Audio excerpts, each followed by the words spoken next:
तो हेलो नमस्कार दोस्तों आपने देखा है भारत और बांग्लादेश के बीच खेले जा रहे पहले टेस्ट मैच के दूसरे दिन पहले दिन भारतीय बल्लेबाजों का बोलबाला रहा, तो दूसरे दिन भारतीय गेंदबाजों ने अपने तूफान में कैसे उड़ाया है बांग्लादेश के बल्लेबाजों को आपको दिखाते पूरी हाईलाइट। तो दोस्तों आपसे निवेदन है, वीडियो पसंद आए तो वीडियो को लाइक एंड चैनल पर पहली बार आए तो चैनल को सब्सक्राइब। तो आपका समय ज्यादा ना कमाते हुए आपको दिखाते हैं कैसे जसप्रीत बुमराह और आकाशदीप के तूफान में उड़ गए हैं बांग्लादेश के टाइगर।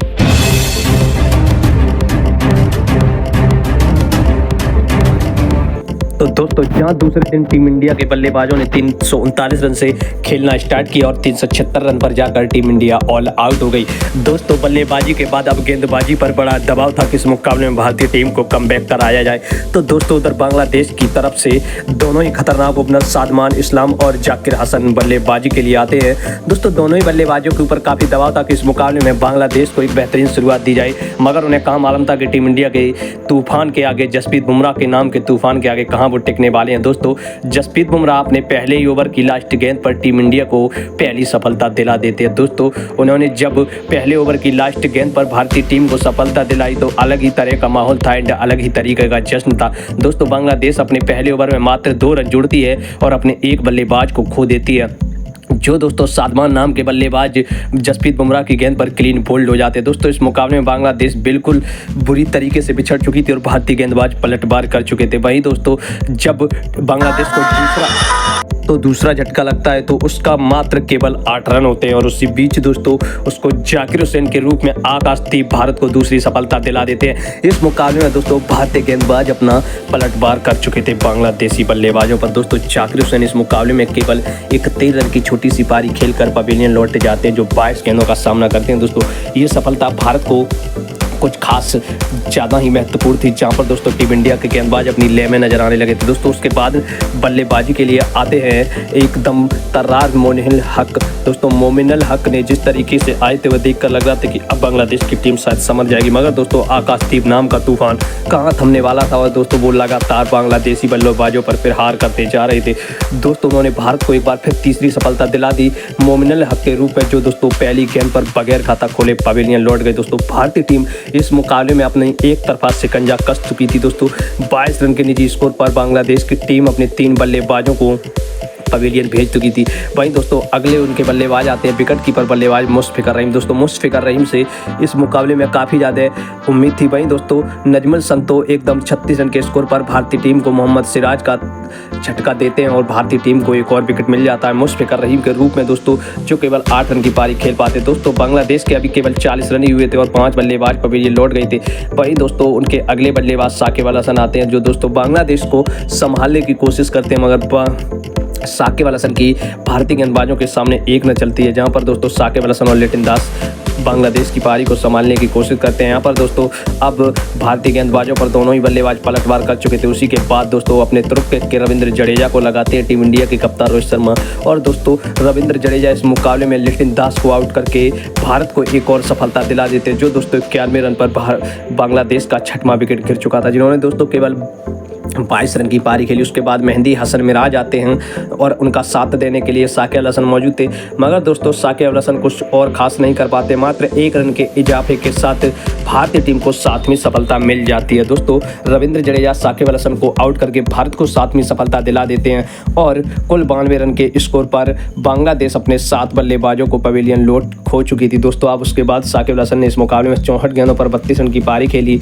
और अब बांग्लादेश इस मुकाबले में बुरी तरीके से फंस चुकी थी। दोस्तों मेहंदी हसन मिराज के ऊपर काफ़ी दबाव था कि इस मुकाबले में बांग्लादेश को कई हद तक तो इस दबाव से बाहर निकाला जाए, मगर हसन महमूद ने इस मुकाबले में केवल 9 रन बनाए और पवेलियन वापस लौट गए। दोस्तों उनका साथ देने आते हैं जब एक बार फिर तस्कीन अहमद, तो दोस्तों तस्कीन अहमद इस मुकाबले में कोई खास कुछ नहीं कर पाते हैं और जल्द ही बांग्लादेश का साथ छोड़कर टीम इंडिया का शिकार बन जाते हैं। 117 पर अपने 8 बल्लेबाजों को खो चुकी बांग्लादेश इस मुकाबले में बुरी तरीके से फंसी नजर आ रही थी। दोस्तों एक बार फिर से टीम इंडिया के गेंदबाज इस मुकाबले में पलटवार कर चुके थे। जसप्रीत बुमराह के हाथों में गेंद दी जाती है और जसप्रीत बुमराह और आकाशदीप ने इस मुकाबले में ऐसा कर डाया कि बांग्लादेश की धज्जियां उड़ाकर रख दी। दोस्तों जिस तरीके से टीम इंडिया के गेंदबाजों ने इस मुकाबले में गेंदबाजी की वो काबिल तारीफ थी। दोस्तों लास्ट विकेट के रूप में मोहम्मद सिराज आप बोल्ड मार देते हैं, जो दोस्तों जिस बल्लेबाज का नाम होता है एक बार तस्कीन अहमद, और तस्कीन अहमद एक बार फिर से 11 रन की पारी खेलते हैं और बांग्लादेश के लिए 11 रन बहुत महत्वपूर्ण थे।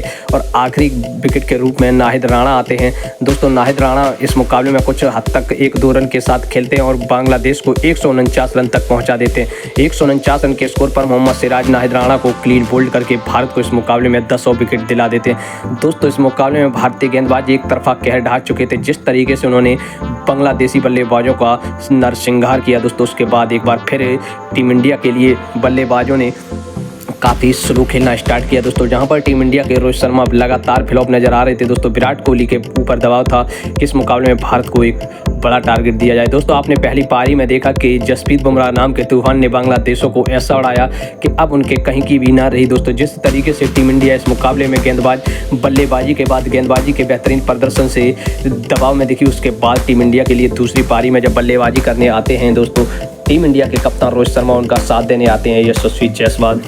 दोस्तों दोनों के ऊपर दबाव था कि टीम इंडिया को इस मुकाबले में दूसरी पारी में एक बेहतरीन शुरुआत दी जाए और भारत इस टेस्ट मुकाबले को एक अच्छे रन गति से जीते। मगर दोस्तों ये कुछ ज़्यादा खास नहीं हो पाता और भारत को पहली झटका बहुत जल्द लग जाता है, जहां पर तीसरे ओवर में दोस्तों तस्कीन अहमद एक बार फिर से भारत की टीम के कप्तान को अपना शिकार बना लेते हैं दोस्तों। जहां पर दोस्तों उनके बैट का बाहरी किनारा लेकर स्लिप में खड़े फील्डर के हाथ में गेंद जाकर थम जाती है और भारत को इस तरीके से पहला झटका लग जाता है। कुल 15 रन के निजी स्कोर पर दोस्तों टीम इंडिया के कप्तान रोहित शर्मा मात्र 7 गेंदों पर 5 रन की बल्लेबाजी करके पवेलियन जा चुके थे। उसके बाद दोस्तों शुभमन गिल आते हैं। शुभमन गिल ने पिच पहली पारी में बिगर कोई खाता खोले ही पवेलियन लौट गए थे, मगर इस पारी में काफ़ी उम्मीद थी इनसे दोस्तों। शुभमन गिल जैसे ही आते हैं उनके ऊपर एक जोरदार बाउंसर का प्रहार होता है और मगर उसको आत्मसम्मान पर बचाकर दोस्तों टीम इंडिया के इस बल्लेबाज ने भारत को एक बेहतरीन शुरुआत देने की कोशिश करते हैं। मगर दोस्तों तभी टीम इंडिया को दूसरा झटका यशस्वी जायसवाल के रूप में लगता है दोस्तों। यशस्वी जायसवाल के बैट का बाहरी किनारा लेकर गेंद विकेट कीपर बल्लेबाज के दस्तानों में जाकर समा जाती है और इस तरीके से भारत को दूसरा झटका लग जाता है, जो 16 गेंदों पर 10 रन की पारी खेलकर पवेलियन लौट जाते हैं दोस्तों। टीम इंडिया के कुल रन 28 बने थे और 2 बल्लेबाजों को खो चुकी थी, जहां पर दोस्तों नंबर 4 पर बल्लेबाजी करने आते हैं दुनिया का नंबर 1 बादशाह विराट कोहली। दोस्तों विराट कोहली और शुभमन गिल इस मुकाबले में भारत को अच्छी ऊंचाइयों तक पहुंचाने की कोशिश करते हैं और सूझबूझ से बल्लेबाजी करने लगते हैं दोस्तों। दोनों ही बल्लेबाज काफ़ी शानदार बल्लेबाजी है टीम इंडिया के लिए। मगर दोस्तों इस मुकाबले में एक अलग ही था दोस्तों। विराट कोहली धीरे धीरे 10 रन पर पहुंच चुके थे और मेहंदी हसन के एक ओवर में एक शानदार बाउंड्री लगा देते हैं दोस्तों।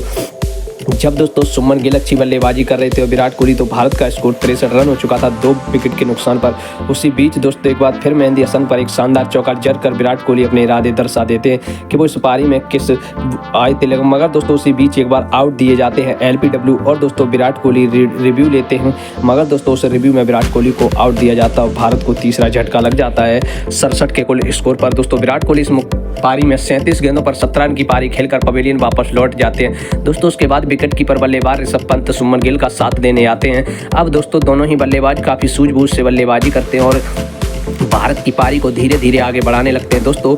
जैसे ये बल्लेबाज बल्लेबाजी कर रहे थे, दिन के एंड तक कोई और भारत को झटका नहीं लगने देते और टीम इंडिया का स्कोर कुल 81 रन तक पहुंचा देते हैं दोस्तों। इन दोनों के ऊपर ज़्यादा भारतीय टीम अब इस समय निर्भर है कि ये दोनों बल्लेबाज अच्छी बल्लेबाजी करें और भारत को एक अच्छा बांग्लादेश के सामने टारगेट खड़ा करने का मौका दें दोस्तों। चाहे इस मुकाबले में भारत की बल्लेबाजी या गेंदबाजी काफ़ी शानदार दिखी दोस्तों।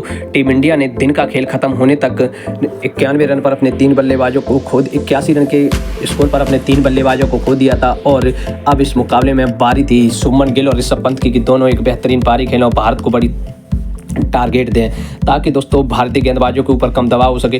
तो दोस्तों आप टीम इंडिया के सबसे ज़्यादा किस खिलाड़ी को पसंद करते हैं, तो आप कीमती कमेंट करके बता सकते हैं दोस्तों। उम्मीद है आपको ये वीडियो पसंद आई होगी।